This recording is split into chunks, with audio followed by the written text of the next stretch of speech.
Bueno, hermanos, entonces para continuar la reunión de creyentes nuevos, bueno, el día de hoy ya es la reunión número 5 que el Señor nos ha permitido.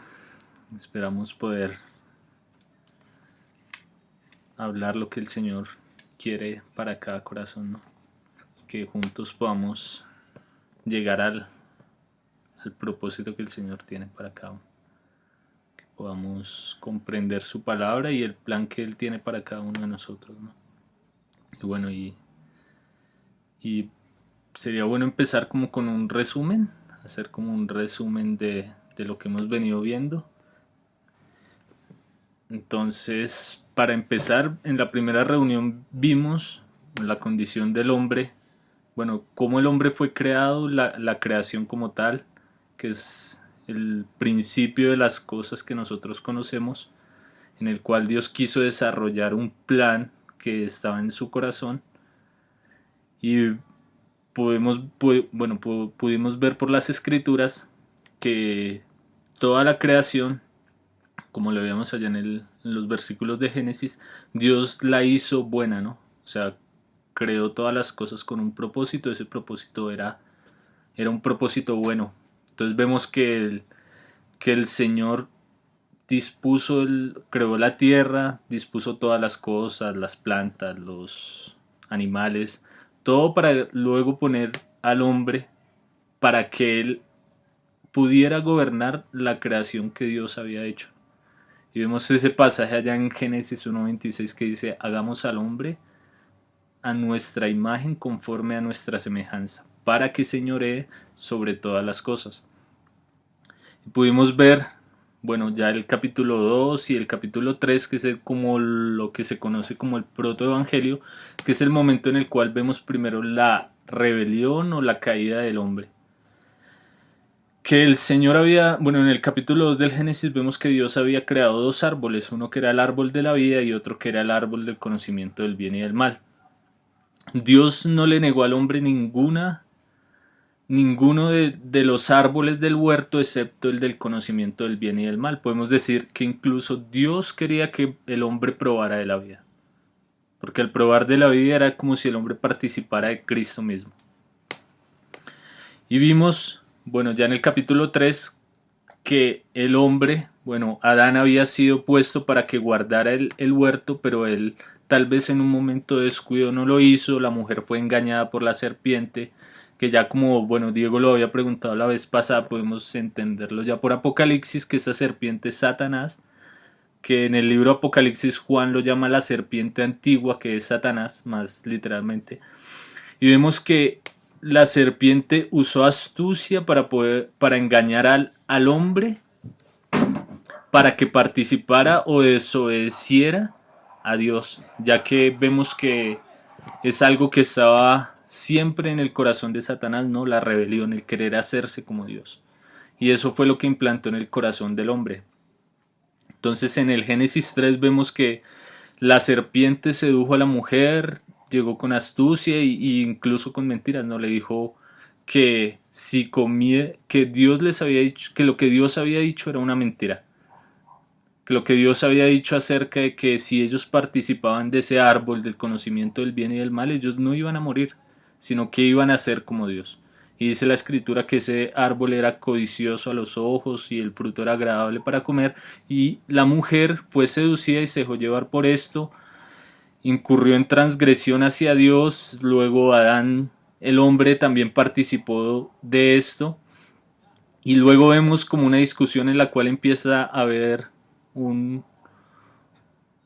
como a tratar de echarse en la culpa el uno al otro, como en tratar de decir, no, esto no es culpa mía, esto no es culpa suya, esto, y al final terminan como haciendo una conclusión de que el culpable es Dios, y haciéndolo mentiroso, ¿no?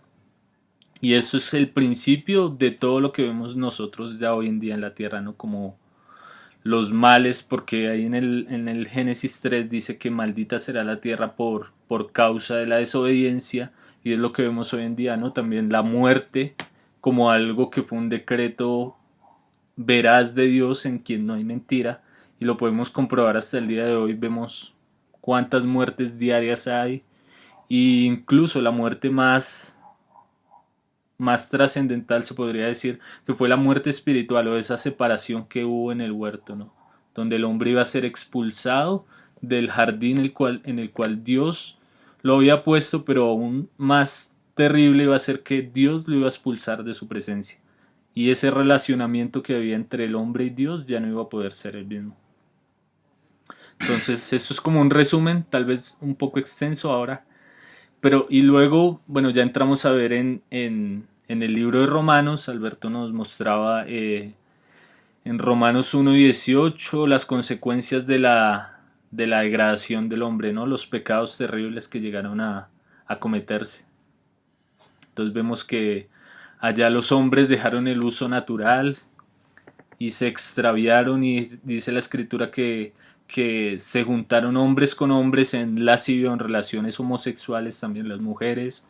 Eh, Vemos todo aquello que nos relata Pablo en el primer capítulo de Romanos, ¿no? Y que a causa de esa desobediencia introducen un término que es la ira de Dios.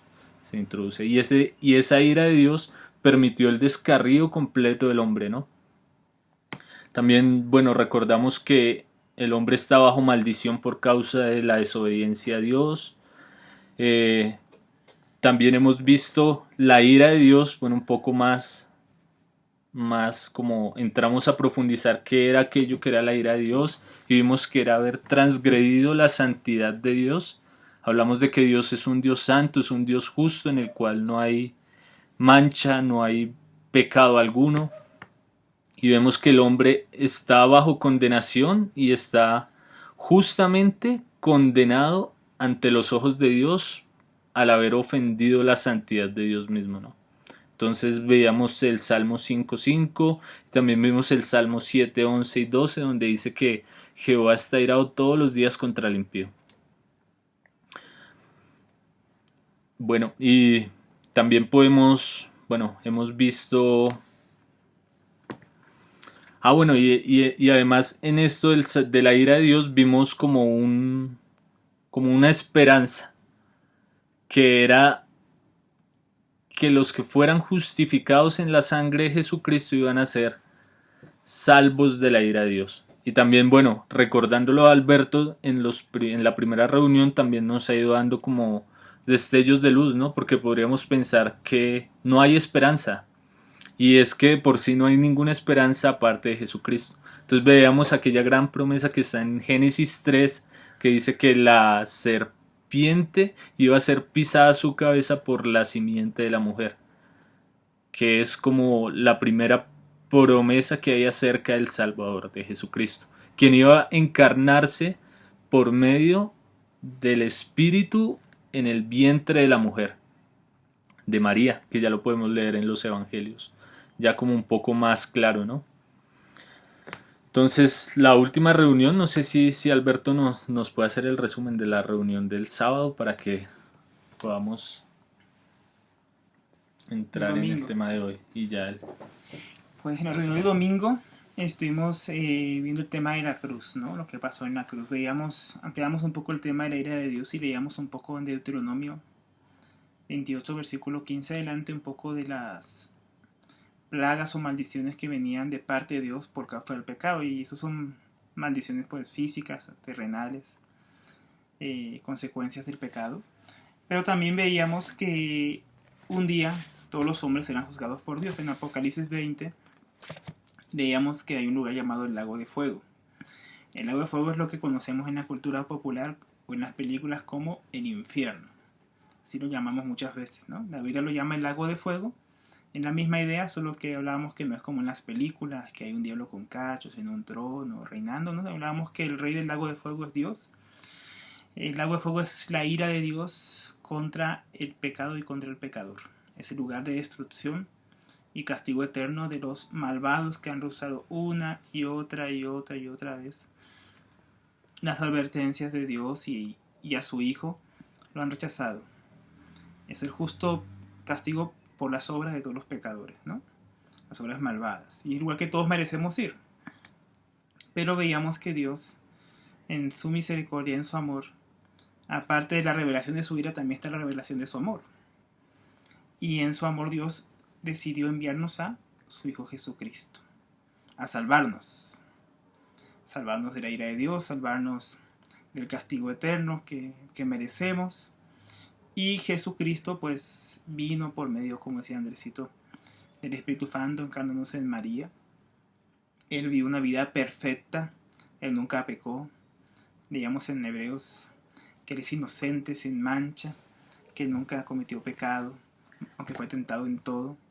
Como hombre él venció el pecado, ¿no? Porque Jesús es Dios, pero él también tomó naturaleza humana al encarnarse. Tiene dos naturalezas, es 100% Dios, 100% hombre, y como hombre venció el pecado en la carne, nunca pecando, y siendo inocente, él se entregó voluntariamente para morir en nuestro lugar, para que sobre él cayera toda la maldición y toda la ira de Dios. Entonces, estando en la cruz, entregando su propia vida voluntariamente, dice la Biblia en Isaías 53 que fue molido, azotado, que el castigo de nuestra paz cayó sobre él.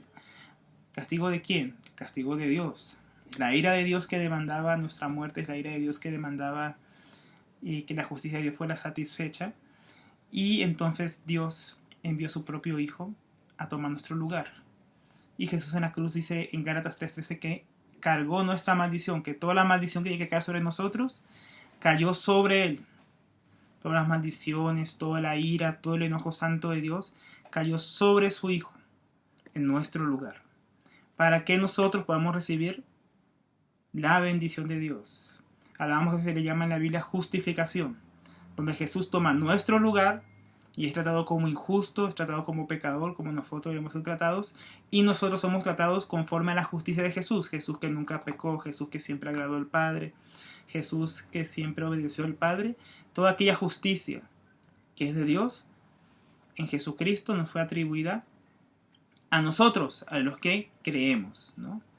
Hablábamos que la llave para poder llegar a ser partícipe del sacrificio de Cristo es la fe y el arrepentimiento, que son dos caras de la misma moneda.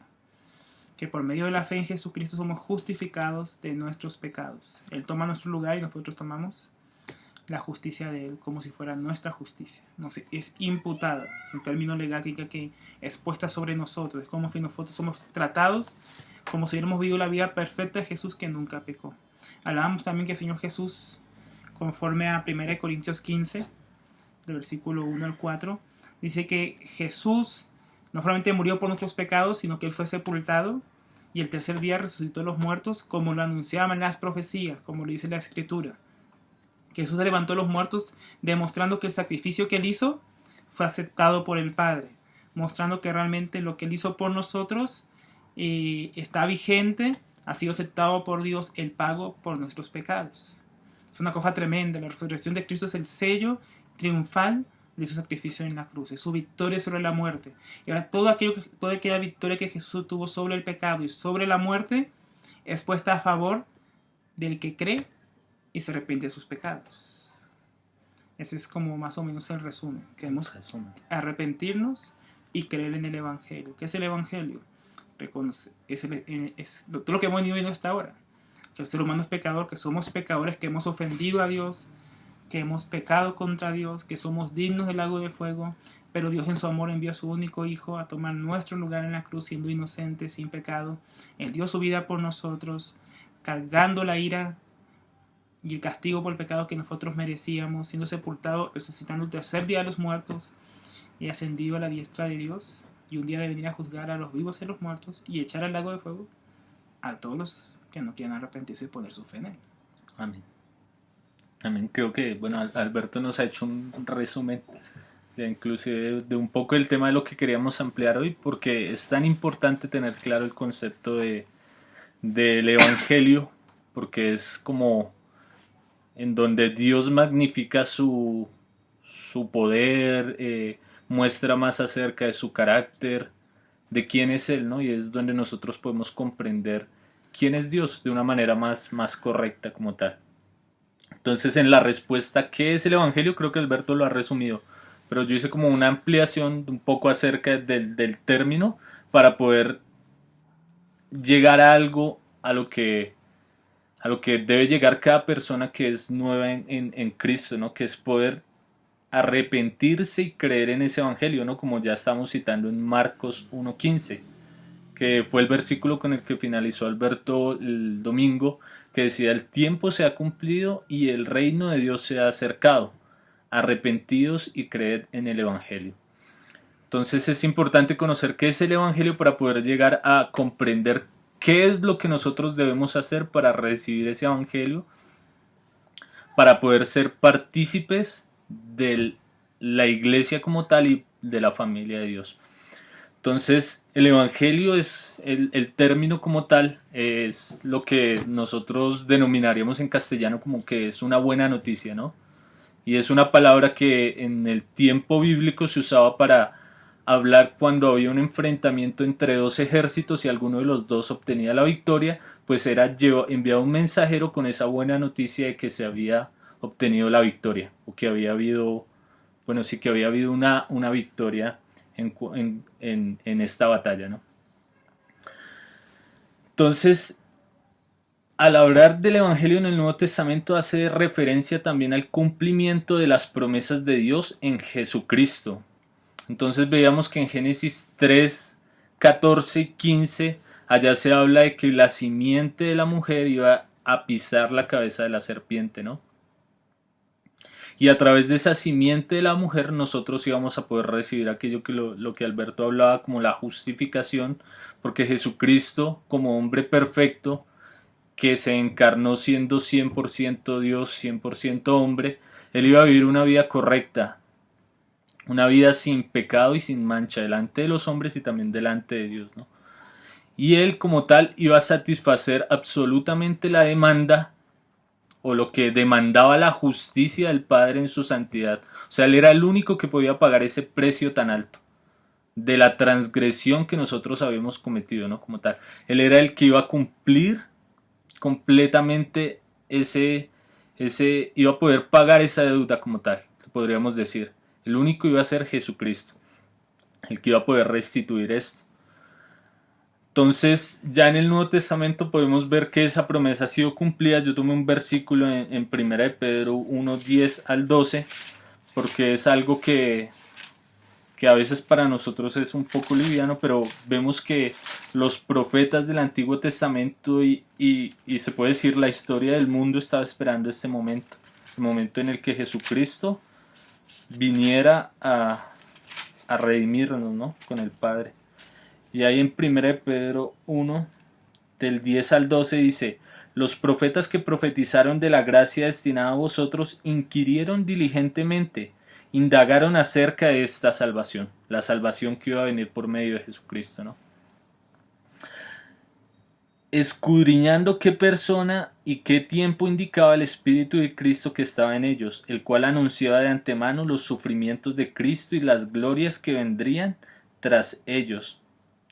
A esto se les reveló que no para sí mismo, sino para nosotros, administraban las cosas que ahora os son anunciadas por los que os han predicado el Evangelio por el Espíritu Santo enviado del cielo, cosas en las cuales anhelaban mirar los ángeles. Entonces vemos que aquello que los profetas del Antiguo Testamento escribían o indagaban diligentemente, como lo dice Pedro, ya lo vemos cumplido en el Nuevo Testamento. Y Pedro, que fue uno de los apóstoles que caminó con el Señor, él decía que era para ellos, veía esa promesa cumplida.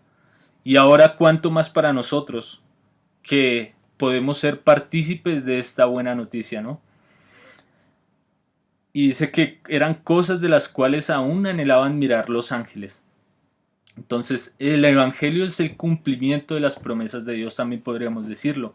Y también para decir qué es el Evangelio podríamos citar a Pablo en Romanos 1, 16, 17, que ya lo hemos leído, pero que también es bueno recordarlo, porque son versículos que son muy importantes para todo creyente. Y Pablo ahí en Romanos 1 dice lo siguiente. Romanos 1. Entonces en el versículo 16 y 17 dice: porque no me avergüenzo del Evangelio, porque es poder de Dios para salvación a todo aquel que cree, al judío primeramente y también al griego. Porque en el Evangelio la justicia de Dios se revela por fe y para fe, como está escrito, mas el justo por la fe vivirá. Entonces vemos que era algo de lo cual Pablo no se avergonzaba. ¿Y por qué no se avergonzaba? Porque él dice que es el poder de Dios para salvación. O sea, era a través de lo cual Dios iba a salvar a todo aquel que se había rebelado contra él, o al hombre, ¿no? Porque vemos también en la escritura que este evangelio ha sido dado a todos los hombres, como lo dice Juan 3:16, ¿no? Que de tal manera amó Dios al mundo, que dio a su Hijo unigénito para que todo aquel que en él cree no se pierda, mas tenga vida eterna. Pero vemos que hay una condición, ¿no? Que es el creer, que es lo que nos recalca el Evangelio, el versículo de Marcos, ¿no? Creer en el Evangelio y también arrepentirnos. Y vemos que el Evangelio, porque en el Evangelio la justicia de Dios se revela por fe y para fe. Entonces vemos que ahí vamos a comprender la justicia de Dios, ¿no? Como algo de lo que hablábamos también en algún momento, y era el tener como un concepto vano de lo que era el sacrificio de Jesucristo. Pero vemos que esto tan atroz que incluso vemos nosotros en las películas, que creo que es como algo muy liviano en lo que ocurrió verdaderamente, el sacrificio del Señor Jesús cuando fue azotado y crucificado, muchos podrían decir que es algo terrible, ¿no? Que como un Dios de amor iba a poder ofrecer a su Hijo para que tuviera una muerte de estas, ¿no? Entonces es bien importante que nosotros podamos comprender eso, que en el Evangelio la justicia de Dios se va a revelar por fe, o sea, iba a ser satisfecha la justicia de Dios, ¿no? Y también Alberto nos lo mostraba. El domingo lo vimos también que habían ciertos sacrificios que cubrían el pecado de cierta forma, pero solo ese sacrificio perfecto iba a quitar el pecado como tal, ¿no? Ya como lo dice Juan el Bautista cuando ve al Señor Jesús, dice aquí el Cordero de Dios que quita el pecado del mundo. Pero ese Cordero tenía que ser sacrificado tal como el Cordero en la Pascua. Entonces es bien importante que nosotros podamos comprender eso. Esto es el Evangelio, el poder de Dios que se revela por fe, porque es importante también que nosotros comprendamos eso. No es por obras, sino por fe. Y más como lo dice ya ahí citando al profeta Habacuc, el apóstol Pablo dice, mas el justo por la fe vivirá. O sea, o siendo justificados por creer en la obra de Jesucristo, como lo hablaba Alberto, porque es algo imputado, es algo que se nos es dado, es como nosotros siendo puestos en el lugar de Cristo cuando Él fue puesto en el lugar de nosotros. Él sufrió por los pecadores y nosotros que lo aceptamos este sacrificio por la fe, ahora somos tratados como hijos de Dios, con misericordia, con amor y con gracia. Entonces, también podemos ver, bueno, es la buena noticia según Filipenses, según Isaías 53, que ya Alberto lo citaba también nuevamente como para ampliar un poco más el panorama. Vemos que es Dios dio a su Hijo eterno, el cual se hizo hombre y vivió como uno de nosotros en todo. O sea, Él tuvo carne, participó de carne, de sangre. Él también fue tentado en todas las cosas, pero Él no accedió a ningún pecado. Y Él se entregó como un cordero en silencio, ¿no? Como sin renegar por lo que iba a acontecer con él, ¿no? Entonces, a pesar de que era justo, él sabía que iba a padecer. Entonces eso lo relata un poco más profundo Isaías 53. Y también en Filipenses 2:5-11, Pablo allá nos dice, en el cual siendo en forma de Dios no escatimó el ser igual a Dios, sino que se despojó a sí mismo, tomó forma de siervo y se hizo semejante a los hombres, sufriendo muerte y muerte de cruz, ¿no? Entonces, esto es como algo muy, muy breve de lo que es el Evangelio, que es algo que es bastante amplio, en lo cual el cristiano debe profundizar. Yo creería que toda su vida, porque es una gran verdad. El poder comprender que Dios me ama a mí es algo que llena mi corazón y en lo cual yo cada día voy a estar asombrado a medida que vaya comprendiendo eso un poco mejor. Y hay unas preguntas que surgen. ¿Por qué necesitamos del Evangelio y de qué nos salva esa buena noticia? Entonces, hay algo que debemos recordar y es la ira de Dios. Entonces, Necesitamos el Evangelio para ser librados de la ira de Dios. Y de eso somos salvos también, ¿no? Entonces, si quieren, volvemos a Romanos 5:6, que era el versículo con el que finalizamos el jueves pasado. Y dice, Romanos 5:6. No, qué pena, no es 5:6, es 5:9. Pues mucho más estando ya justificados en su sangre, por él seremos salvos de su ira. ¿Por quién? Por Jesucristo. Porque ahí atrás, bueno, Pablo lo dice, porque Cristo cuando aún éramos débiles a su tiempo murió por los impíos. Entonces de eso es de lo que nosotros, por eso es que nosotros necesitamos el Evangelio y de eso es de lo que nosotros somos salvos como tal, ¿no? Porque muchos podrían decir necesitamos el Evangelio para que Dios cumpla mis deseos egoístas y yo pueda cumplir mis sueños, o como algún escritor famoso y escribió un día un libro de que tu mejor vida ahora, y cómo nosotros vamos a poder tener una vida buena si Dios está airado con nosotros. O sea, creo que es rebajar el mensaje del Evangelio el llegar a pensar que es simplemente para que nosotros nos sintamos bien o porque estamos vacíos, pero nosotros necesitamos ser librados de la ira de Dios. Necesitamos ser cubiertos con la sangre de Cristo para que, tal como el ángel de la muerte pasó en el día de la Pascua, cuando salían los primogénitos, cuando salía el pueblo de Israel iba a ser librado de los egipcios, era manchada la puerta con sangre, con la sangre del cordero, para que el ángel de la muerte pasara por encima de la casa y no vieran muerte los primogénitos de Israel, ¿no? Entonces, de esa misma manera nosotros necesitamos ser cubiertos con la sangre del Señor, para que la ira de Dios ya no esté sobre nosotros. Entonces es muy importante. También nos libra de la condenación eterna, como lo hablaba Alberto ahora, ¿no? Que es un lugar de eterna perdición. La Biblia dice que allí es el lloro y el crujir de dientes, y un relato más tenebroso nos lo da ya Lucas 16, cuando habla del rico, aquel rico que fue llevado a este lugar, y dice que sentía tanta sed que aquel pobre Lázaro, al cual él había visto alimentarse de las migajas cuando estaba en vida, él le decía a Abraham que lo enviara para que mojara tan solo un poco el dedo y le untara los labios a él, porque es un lugar terrible, ¿no? La Biblia no lo relata. Y dice que allí van a ir los que son condenados, los que no acepten este evangelio de la gracia de Dios, ¿no? Los que no sean reconciliados con Dios. Entonces también está el relato de este lugar de eterna perdición que está en el libro de Apocalipsis, en el capítulo 20, en el versículo 11 al 15, donde dice que allí va a ser echado todo aquel que no se haya inscrito en el libro de la vida.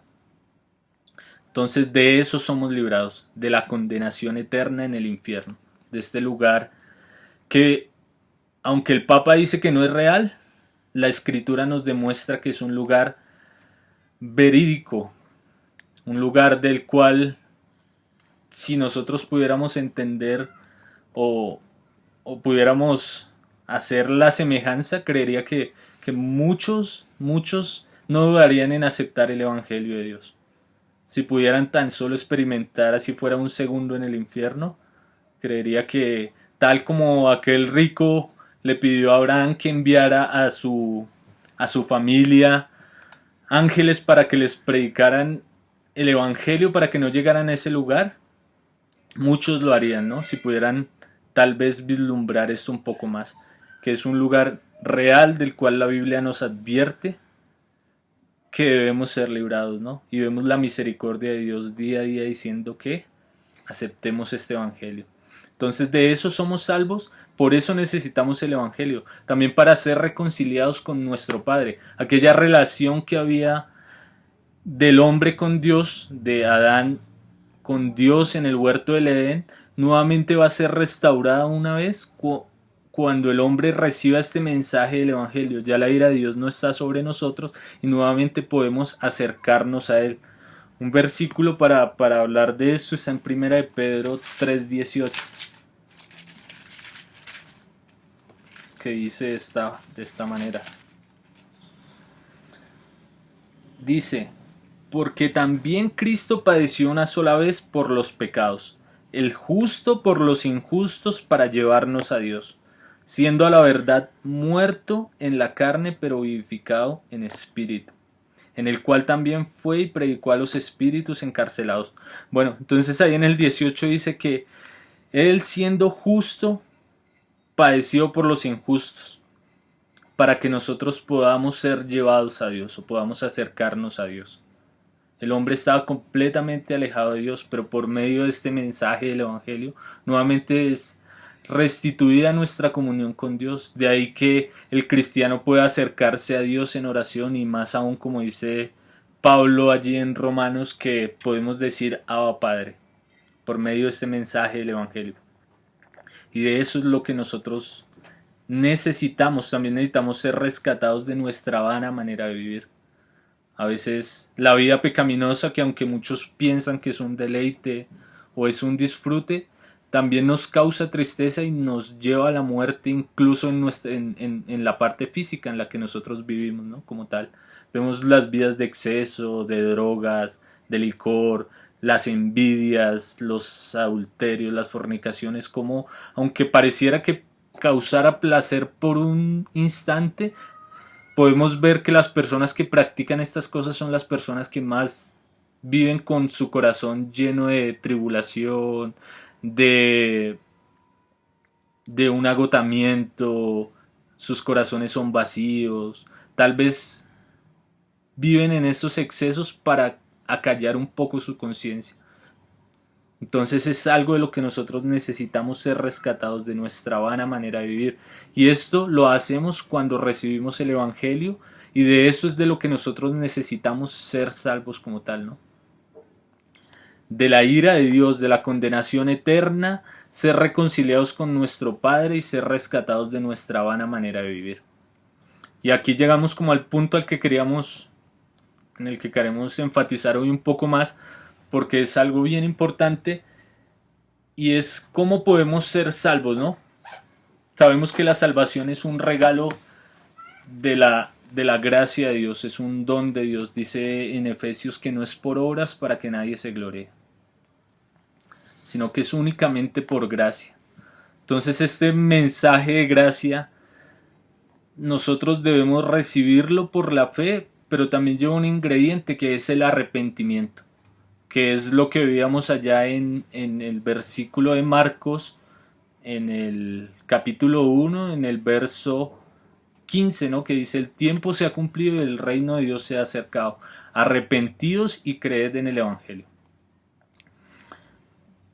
Entonces, ¿qué significa el arrepentimiento? ¿O qué es el arrepentimiento?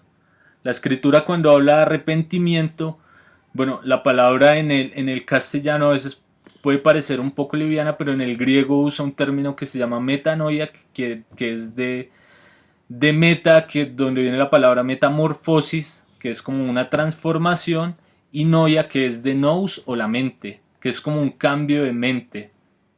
Es como dar una vuelta de 180 grados, saber que iba hacia el lugar de eterna perdición, pero ahora me arrepiento y vuelvo en sí y reconozco que necesito de ese evangelio.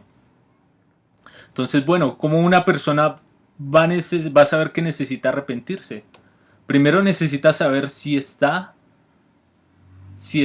bajo la ira de Dios. Y eso es lo que hemos enfatizado bastante en estos mensajes, y es que las personas puedan hacer un examen en sus vidas y poderse preguntar: ¿verdaderamente soy así de malo como la Biblia dice? Y solo un conocimiento sincero de las escrituras nos va a mostrar de que si pensamos que somos malos, somos terriblemente malos. O sea, cada vez que nos acerquemos más a las escrituras, vamos a darnos cuenta de nuestra condición. Entonces, como lo habíamos ya hablado, que incluso los pensamientos, ¿no? Porque muchos pueden decir: no, es que yo nunca he matado, nunca he adulterado, pero el Señor Jesús decía que si tan solo lo pensáramos, ya lo habíamos cometido.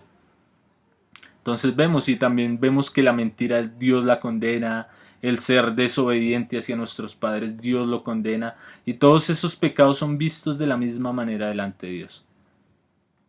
Entonces lo primero que una persona necesita saber para llegar a este arrepentimiento es reconocer que necesita un médico. Entonces el Señor Jesús decía a los fariseos allá cuando él llamó a Mateo, a Leví, en Mateo 9, 11 y 12, que Leví lo invitó a cenar a su casa. Los fariseos o los religiosos de esa época decían: ¿quién es este? Mire, este hombre, si fuera profeta no comería con los pecadores. Y el Señor, como lo sabía todo, él dice, vamos a leerlo para que lo podamos tener claro. Está en Mateo 9,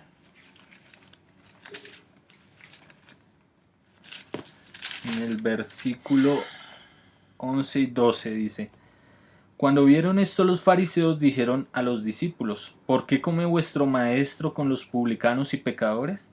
Al oír esto Jesús les dijo: Los sanos no tienen necesidad de médico, sino los enfermos. Entonces, cuando una persona se acerca a las escrituras o ha escuchado esto de la ira de Dios, sabe que todos estamos bajo el justo juicio de Dios. Entonces vamos a acudir al mensaje del Evangelio, y tal como los israelitas decían que a Pedro en la predicación de Hechos 2, ellos van a decir también qué debemos hacer.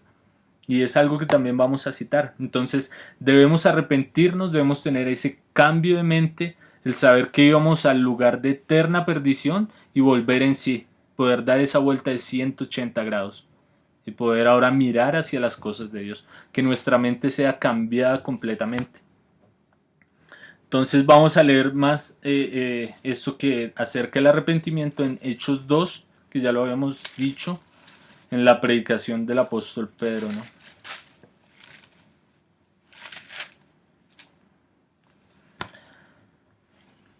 Entonces ya es el día de Pentecostés. Pedro se levanta porque muchos habían dicho que estaban ebrios, ya que el Espíritu Santo les había dado lenguas. Y Pedro da la primera predicación como tal, ¿no?, que se conoce en el Nuevo Testamento, acerca del mensaje del Evangelio. Entonces él dice ahí, en el 36 del verso del capítulo 2, dice: Sepa pues ciertísimamente toda la casa de Israel, que a este Jesús, a quien vosotros crucificasteis, Dios lo ha hecho Señor y Cristo. Al oír esto, se compungieron de corazón y dijeron a Pedro y a los otros apóstoles: Varones hermanos, ¿qué haremos? Entonces ellos tuvieron como una reacción en su corazón y se dieron cuenta que eran culpables de lo que Pedro les estaba acusando, que era la crucifixión del Señor, aunque nosotros vamos a comprender que Cristo no murió por los hombres, sino Él mismo dio su vida para salvarnos a nosotros.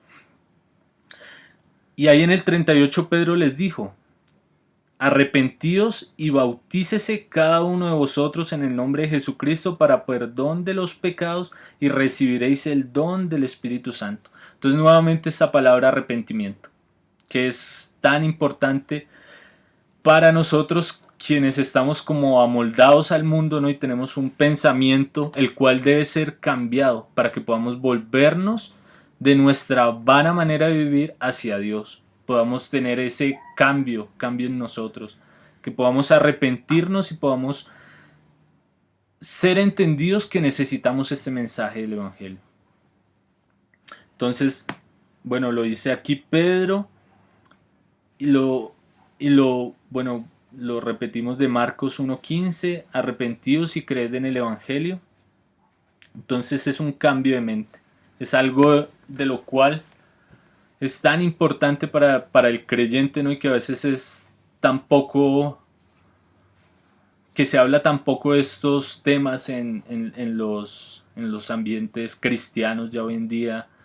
El arrepentimiento es algo en lo cual no se enfatiza como tal, ¿no?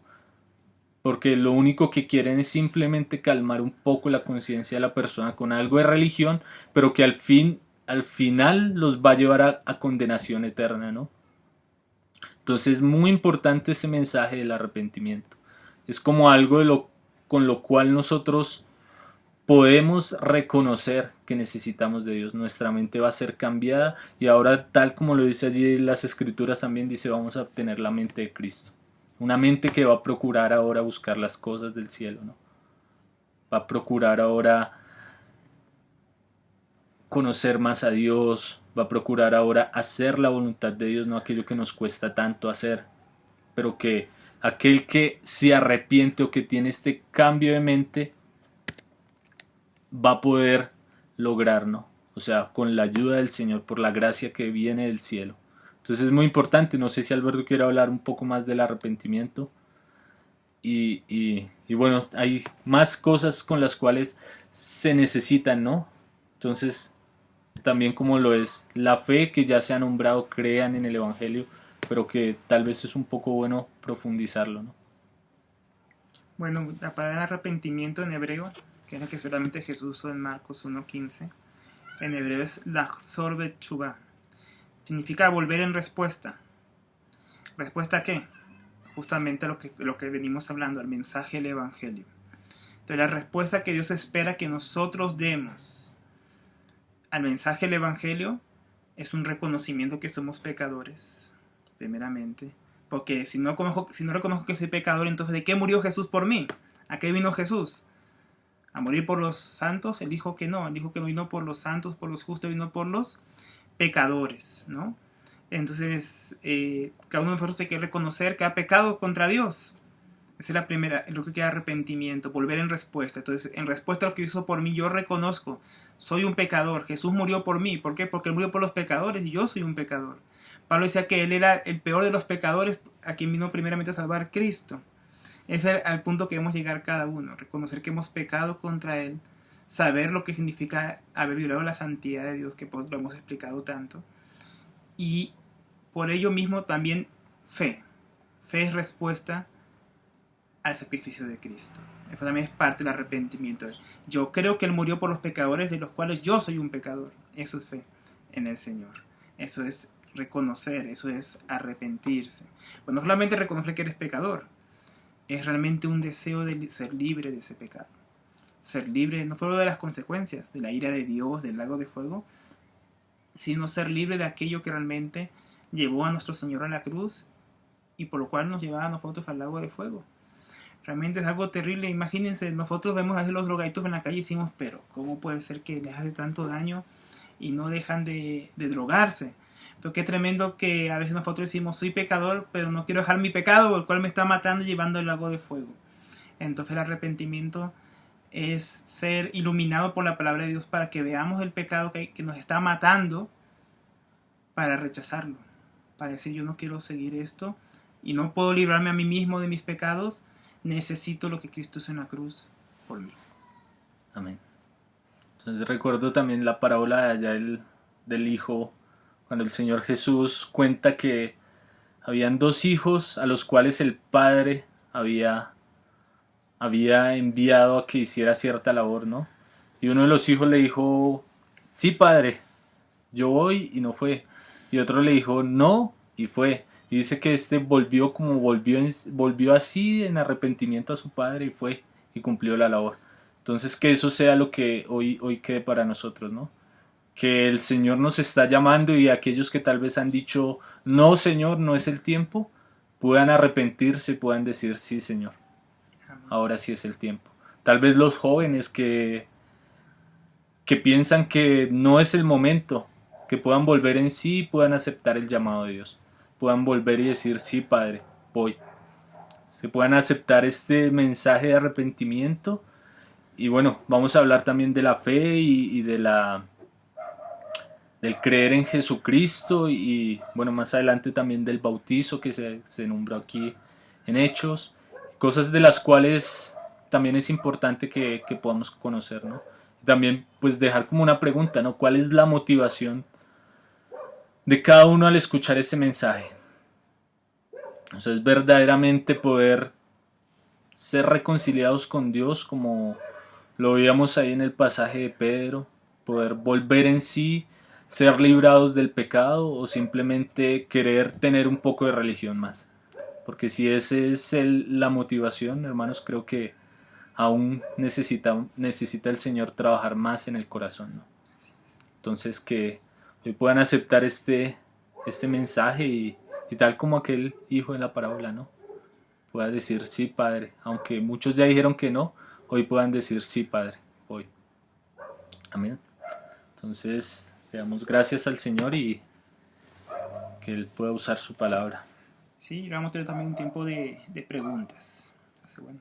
Amén. Sí, vamos a tener también el tiempo de preguntas acerca del tema de hoy. Entonces, vamos a orar y dejamos el tiempo. Padre, te damos gracias, Señor Jesús, por tu ayuda, Señor, por tu bendición, Señor, por tu palabra, Señor, porque es la que convierte el alma, Señor. Gracias por el Evangelio, Señor, porque a través de él tú quisiste salvar al hombre, Señor. Te pedimos que tú vuelvas el corazón de todos aquellos que se han rebelado contra ti, Señor, y puedan arrepentirse, Señor, y creer en tu Hijo Jesucristo. Te damos las gracias por tu fidelidad, Señor. Gracias por este tiempo, Señor. Bendice esta palabra, Señor, y guarda a cada hermano, Señor, que escucha este mensaje, Señor. Aquel que la recibe con gozo, Señor, permite que esta semilla produzca fruto, Señor. Guárdanos del maligno que quiere robar lo que tú quieres poner, Señor. Te damos las gracias en el nombre de tu Hijo Jesús.